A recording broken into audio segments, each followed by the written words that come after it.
السلام عليكم ورحمة الله تعالى وبركاته. أعزائي التلاميذ، عزيزاتي التلميذات، مرحبا بكم في فيديو جديد على قناة معلم إزفيتي. فيديو اليوم هو تتمة لدرس التنفس la respiration chez l'homme. في الجزء الأول تعرفنا على les organes respiratoires de l'homme، أعضاء الجهاز التنفسي عند الإنسان، les caractéristiques de l'alvéole pulmonaire، مميزات السنخ الرئوي، وتعرفنا على le mécanisme d'échange entre l'alvéole et le sang، آلية تبادل الغازات ما بين السنخ والدم، ولقينا بأن à ce niveau le dioxygène passe de l'alvéole vers le sang et le dioxyde de carbone CO2 passe du sang vers l'alvéole، وقلنا بأنه السبب هو la différence de pression، فارق ضغط الغازات. Donc à ce niveau, donc au niveau des alvéoles, على مستوى الأسنان، le sang s'enrichit en dioxygène. الدم يغتني بثنائي الأكسجين. إذا quel est le devenir du dioxygène؟ ما هو مصير ثنائي الأكسجين؟ دونك كفرضية غتقولوا بأنه ربما كيمشي للأعضاء. دونك peut-être le dioxygène passe vers les organes. باش نتأكدوا كنديروا هاد les expériences pour la mise en évidence de la respiration au niveau des organes. باش نتعرفوا على التنفس على مستوى الأعضاء شنو كنديرو؟ كناخدو دوز اونسينت، جوج ديال الحافظات. حافظة يعني واحد الإناء نحفظ فيه العضو.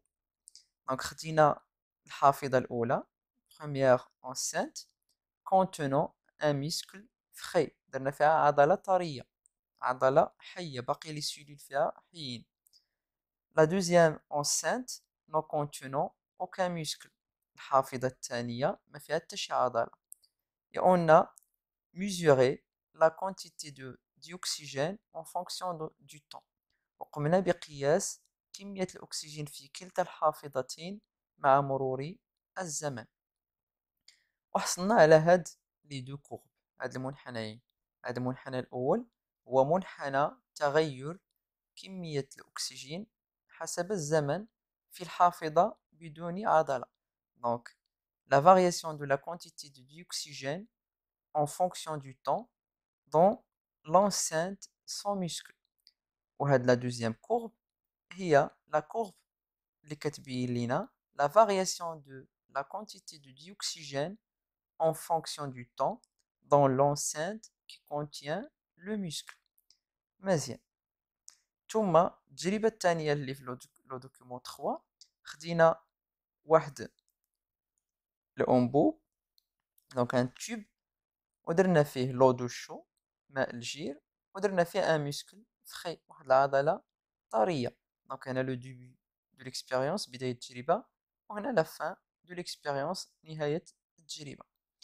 وعندنا مجموعة ديال التساؤلات غنطرحوها بناء على هاد الوثيقتين وغنحاولوا نجاوبوا عليهم. السؤال الأول هو دونك وصف كيفية تغير كمية الأكسجين في الحافظتين معا. إذن décrire comment varie la quantité de dioxygène dans les deux enceintes. décrire يعني صف comment varie كيف تتغير la quantité de dioxygène كمية ثنائي الأكسجين dans les deux enceintes في الحافظتين معا. إذن كيفاش كتغير كمية الأكسجين في الحافظة الأولى sans muscle، وكيفاش كتغير في الحافظة الثانية avec muscle. شنو كنلاحظوا بأن كمية الأكسجين في الإناء أو في الحافظة اللي ما فيهاش لو muscle كتبقى ثابتة constante ou bien stable، alors que dans l'enceinte avec muscle la quantité d'oxygène كنلاحظوا بأنها كتنقص، elle diminue. دونك شنو غنكتبوا في الوصف؟ غنكتبوا بأنه dans l'enceinte contenant le muscle frais, la quantité d'oxygène diminue au cours du temps. Donc, Rangolof la réponse. Dans l'enceinte contenant. Donc, Rangolof la réponse. Dans l'enceinte contenant le muscle. Donc, Rangolof la réponse. Dans l'enceinte contenant le muscle frais, la quantité de dioxygène diminue au cours du temps. في الحافظة التي تحتوي على العضلة الطرية كمية الأكسجين تنقص مع مرور الوقت.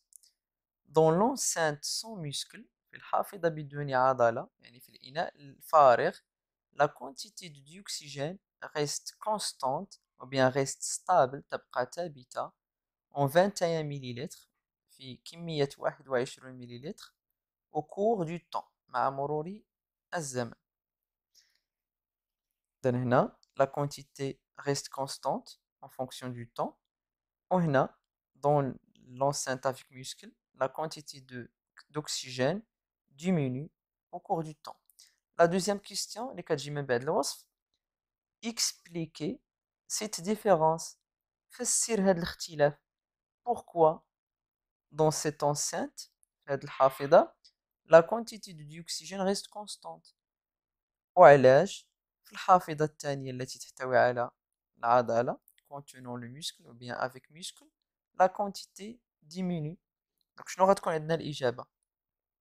غنقولوا بأنه هنا la quantité d'oxygène diminue لأنه هاد لو muscle il a fait quoi؟ il a absorbé le dioxygène. هاد العضلة امتصت ثاني الأكسجين داكشي باش الكمية نقصات بخلاف هنايا الكمية بقات ثابتة لأنه ما عندناش العضلة اللي غتقوم بامتصاص الأكسجين. دونك غنكتبو في الجواب dans l'enceinte contenant le muscle frais la quantité de dioxygène diminue car le muscle a absorbé le dioxygène. إذن في الحافظة التي تحتوي على العضلة الطرية كمية الأكسجين نقصت لأن العضلة قامت بامتصاص ثاني الأكسجين. السؤال الموالي. إذن هنا المعلومة الجديدة اللي استفدناها من خلال هذه التجربة هي أنه le muscle absorbe le dioxygène. العضلة تمتص ثاني الأكسجين. غنمشيو للسؤال الثاني. Comparer l'aspect de l'eau de chaud au début et à la fin de l'expérience. قارن شكل ماء الجير في بداية التجربة ونهاية التجربة. Donc في بداية التجربة au début de l'expérience l'eau de chaud il est comment? Elle est claire ou bien limpide. ماء الجير صافي. À la fin de l'expérience في نهاية التجربة il devient comment? Il devient trouble. يصبح ماء الجير عاكرا. إذن هذا هو اللي غنديرو في الجواب. غنديرو بأنه au début de l'expérience l'eau de chaud est claire. Alors à la fin de l'expérience il devient trouble. يصبح ماء الجير معكرا. السؤال اللي كيجي من بعد la comparaison هو expliquer pourquoi l'eau de chaud devient trouble. علاش ماء الجير ولا عكير؟ حنا كنعرفوا بأنه ماء الجير يتعكر إذا اختلط بثاني أكسيد الكربون. منين جا ثاني أكسيد الكربون؟ بطبيعة الحال جا من لو muscle من العضلة. Donc l'eau de chaud devient trouble car le muscle a rejeté le dioxyde de carbone لأن العضلة طرحت ثاني أكسيد الكربون. هذا هو الجواب. Au début de l'expérience l'eau de chaud est limpide et claire صافي alors qu'à la fin de l'expérience il devient trouble يصبح عكرا. 4 استنتاج ou bien تفسير. L'eau de chaud devient trouble. Pourquoi? Car le muscle frais a rejeté le dioxyde de carbone. لأن ماء الجير أو عفوا لأن العضلة طرحت ثاني أكسيد الكربون في ماء الجير. السؤال الأخير. Que peut-on conclure؟ ماذا يمكننا أن نستخلص من هذه التجارب؟ إذن التجربة الأولى بينت لنا بأنه le muscle absorbe le dioxygène والتجربة الثانية بينت لنا بأنه il rejette le dioxyde de carbone. Donc il fait quoi le muscle? Il réalise des échanges gazeux respiratoires. Il absorbe le dioxygène et il rejette le dioxyde de carbone.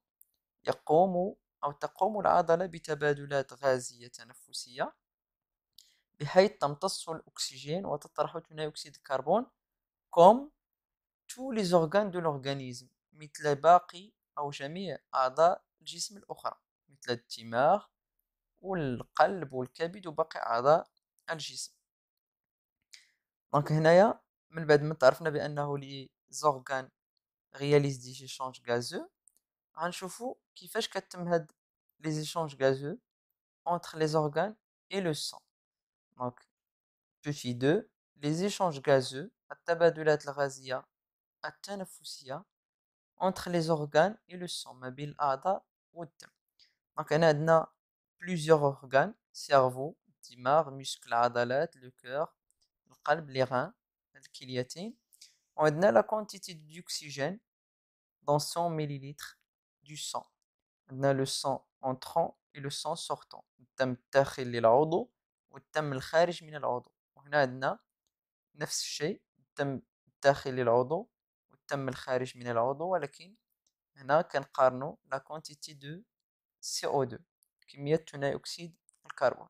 من خلال هذا الجدول comparer la quantité de dioxygène dans le sang entrant et le sang sortant au niveau des organes.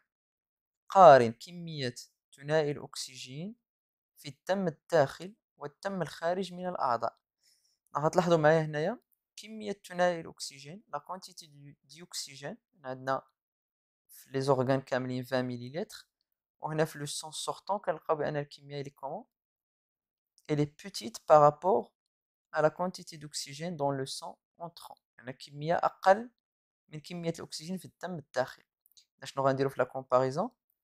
لا كونتيتي ديما الجواب ديالي نبدا بداكشي اللي مطلوب مني نقارن. هنا طالبين مني نقارن لا كونتيتي دو ديوكسيجين، دونك الجواب غتكون فيه la quantité de dioxygène dans le sang entrant est plus grande que la quantité de dioxygène dans le sang sortant. السؤال الثاني comparer la quantité de dioxyde de carbone dans le sang entrant et le sang sortant. la même chose غنديرو بالنسبة لثاني أكسيد الكربون، غنلقاو بأن الكمية في الدم الداخل أقل من الكمية في لو سون سورتون يعني الدم الخارج. غنسجلو كإجابة la quantité de CO2 يعني de dioxyde de carbone dans le sang entrant aux organes est plus petite que celle du sang sortant. كمية ثاني أكسيد الكربون في الدم الداخل للأعضاء أقل من كمية ثاني أكسيد الكربون في الدم الخارج من الأعضاء.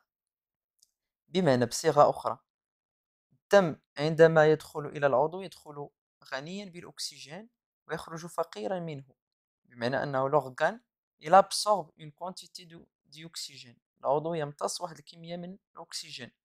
على العكس الدم يدخل فقيرا من ثاني أكسيد الكربون للعضو ويخرج غنيا بثاني أكسيد الكربون، بمعنى أنه l'organe كيطرح ثاني أكسيد الكربون في الدم.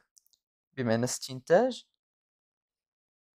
les organes absorbent le dioxygène du sang et rejettent le dioxyde de carbone dans le sang. Donc, si je le conclusion, tous les organes, جميع الأعضاء, effectuent ou bien réalisent des échanges gazeux respiratoires avec le sang. جميع أعضاء الجسم تقوم بتبادلات غازية تنفسية مع الدم. Ils en prélèvent le dioxygène, كياخدوا من الدم le dioxygène, et ils rejettent le dioxyde de carbone dans le sang ويطرحون ثاني أكسيد الكربون في الدم. هذه نقلوا عليها tous les organes réalisent des échanges gazeux avec le sang. كياخدوا من le sang le dioxygène وكيطرحوا فيه le dioxyde de carbone ثاني أكسيد الكربون. إذن هاد الأكسجين اللي خدات الأعضاء من الدم شنو غدير به؟ وهاد CO2 اللي طرحات الأعضاء في الدم منين جا؟ دونك غنتعرفوا عليه من خلال هاد ليكزيرسيس اللي عندنا un tableau qui présente la variation du volume de dioxygène consommé et la quantité du glucose consommé dans un muscle en repos عضلة في حالة راحة et muscle en activité عضلة في حالة نشاط. دونك إلا درنا une petite comparaison بالنسبة للتابلو غنلقاو بأنه le volume de dioxygène consommé par le muscle au repos il est plus petit que le volume de dioxygène consommé par le muscle en activité. إذا في حالة نشاط le muscle كيستهلك الأكسجين أكثر من حالة راحة. لا ميم شوز بالنسبة لا كونتيتي دو غليكوز كنلاحظوا بأنه كمية الغليكوز المستهلكة لا كونتيتي دو غليكوز كونسومي par le muscle au repos, donc elle est plus petite que la quantité du glucose consommé par le muscle en activité. Donc السؤال الأول exploiter les données du document 1 اللي هو هذا le tableau puis déterminer les besoins indispensables à l'activité musculaire. نحدد الحاجيات الأساسية les besoins nécessaires à l'activité musculaire للنشاط العضلي. من خلال التابلو كتبين لنا بأنه الحاجيات الأساسية هي لو glucose et le dioxygène. العضلة في حالة نشاط تحتاج ثنائي الأكسجين وكتحتاج الجليكوز. غنسجلوها les besoins de l'activité musculaire sont le glucose et le dioxygène. بالنسبة للسؤال 2 à partir du document 2 انطلاقا من الوثيقة 2 indiquer le devenir de dioxygène à l'intérieur de la cellule. حدد مصير ثنائي الأكسجين داخل الخلية. كنعرفوا بأنه les organes كيتكونوا من خلايا. donc le muscle il est constitué de plusieurs cellules. السؤال هو حدد مصير ثنائي الأكسجين داخل الخلية. دونك شنو كنلاحظوا كيوقع الأكسجين داخل الخلية؟ دونك هنا عندنا لو ديوكسيجين اللي كيدخل الخلية يتفاعل مع الجليكوز وكنسميو هذا التفاعل تفاعل الأكسدة. دونك à l'intérieur de la cellule le dioxygène interagit avec le glucose et on appelle cette réaction la réaction d'oxydation. Donc comme réponse, le dioxygène interagit avec le glucose, entre parenthèses oxydation, à l'intérieur de la cellule pour fournir de l'énergie nécessaire à l'activité musculaire. Dans داخل الخلية, le dioxygène il réagit avec le glucose pour fournir de l'énergie باش ننتجو الطاقة qui est nécessaire à l'activité musculaire اللي ضرورية لنشاط العضلة. هذا التفاعل كذلك ينتج عنه طرح ثنائي أكسيد الكربون. كيسولنا في السؤال الموالي quelle est l'origine de CO2 rejeté. ما هو مصدر هذا CO2؟ دونك مصدره هو تفاعل الأكسجين مع الجليكوز أو l'oxydation du glucose. Donc le dioxyde de carbone provient de l'oxydation du glucose. ينتج ثنائي أكسيد الكربون عن أكسدة أو عن هدم جزيئات الجليكوز. La question 3. Donnez la définition de la respiration cellulaire. أعطي تعريفا للتنفس الخلوي. Donc التنفس الخلوي قلنا بأنه هو l'oxydation du glucose en présence de dioxygène pour fournir de l'énergie. Cette réaction entraîne le rejet de CO2 et d'autres déchets cellulaires. وكذلك كنلاحظوا بأنه une partie de l'énergie elle est perdue sous forme de chaleur. واحد الجزء من الحرارة من الطاقة عفوا تضيع على شكل حرارة. داكشي باش في حالة نشاط ملي كنكونوا مثلا كنمارسوا الرياضة كنلاحظوا بأنه درجة الحرارة ديال الجسم ديالنا كترتفع. Donc comme réponse, la respiration cellulaire est l'oxydation accélérée du glucose en présence de dioxygène pour produire de l'énergie indispensable au fonctionnement de la cellule. إذن هو أكسدة مواد القيد أو أكسدة الجلوكوز بوجود ثنائي الأكسجين لإنتاج الطاقة الضرورية لعمل الخلية. Cette oxydation هذه الأكسدة entraîne le rejet تسبب طرح ثنائي أكسيد الكربون et des déchets cellulaires وفضلات خلوية selon la réaction suivante.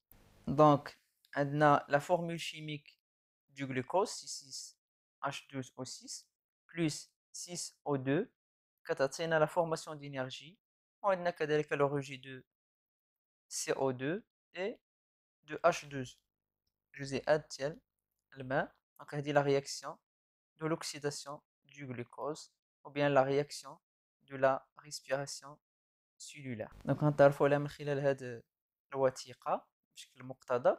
Donc عندنا du sang passe le dioxygène et le nutriment vers la cellule.